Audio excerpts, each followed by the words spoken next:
Hallelujah. आज की बेटी रुखसार हमारे साथ हैं। इनसे पूछते हैं कि खुदा ने इनकी ज़िंदगी में क्या काम किया है, खुदा ने इनकी ज़िंदगी में कौन सी गवाही को कायम किया है। आए रुखसार से बात करते हैं। जी बेटी। मेरी तरफ से सबको सलाम।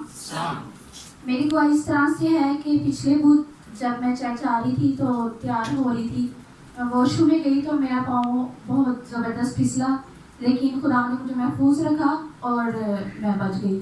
और मैंने दिल में कहा कि मैं संडे को इस बात की गवाही दूंगी। लेकिन शैतान को शायद इस बात से कुछ प्रॉब्लम हुई और उसने फिर दोबारा कल जब मैं चेकअप के लिए गई तो सीढ़ियों में मेरा पाँव भी फिर दोबारा से फिसला, लेकिन खुदा ने फिर मुझे दोबारा महफूज रखा। और रात को जब मैं पंखे के पास खड़ी थी तो मेरा दुपट्टा जो है ना वो पंखे के अंदर आ गया। तो लेकिन पाकला में लिखा है कि जब खुदा हिफाजत करता है तो कौन हमारे मुखालिफ हो सकता है। हालेलुया। मैं खुदा की शुक्रगुजार हूं कि खुदा ने मुझे महफूज रखा, और मैं पादर साहब की भी शुक्रगुजार हूँ कि जो वो हमारे लिए दुआ करते हैं। और जब भी मैं उनसे दुआ करवाती हूँ वो यही दुआ में कहते हैं कि खुदा रुखसार को और जो ब्लेसिंग खुदा ने इसको दिया उसको महफूज रखे। तो इसकी वजह से मुझे लगता है कि मैं महफूज रही, क्योंकि अब्लीस ने हर तरह से कोशिश की कि मैं गिरूं, लेकिन मैं नहीं गिरी। इसलिए सब खुदा के नाम को चढ़ा दूं। इसीलिए मैं बार बार कहता हूँ कि गवाही को मत रोका करें।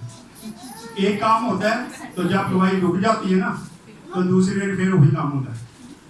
इसलिए थोड़ी तौर पे गवाही, ये आज महज तीसरी बार गवाही हुई है जिसमें डबल बार काम हुआ तो फिर गवाही हुई। पहले भी ऐसी गवाही हुई है, एक बार चोट लगती है, गवाही नहीं दी जाती और कुछ दिनों के बाद वही अमल दोहराया जाता है तो फिर हम गवाही देते हैं। बहुत जरूरी है कि हम फौरी तौर पे गवाही दें। हम खुदा के शुक्रगुजार हैं। बेटी रुखसार ब्लेसिंग से है और इसके लिए खास दुआ की जाती है कि खुदा इसकी ब्लेसिंग को महफूज रखे, उस बच्चे को महफूज रखे, वो इस दुनिया में सलामती से आए और बेटी भी महफूज रहे। और इसको हड्डियाँ हैं, खुदा ने चाहा तो इस ब्लेसिंग के दरमियान में इसकी हड्डियाँ भी खत्म हो जाएगी। ये सारा कुछ खुदा करेगा। ये हमारा ईमान है कि खुदा बहुत बड़े मौजूद करता है, तो ये मौजूद भी खुदा हमारी जिंदगी में जरूर करेगा। आए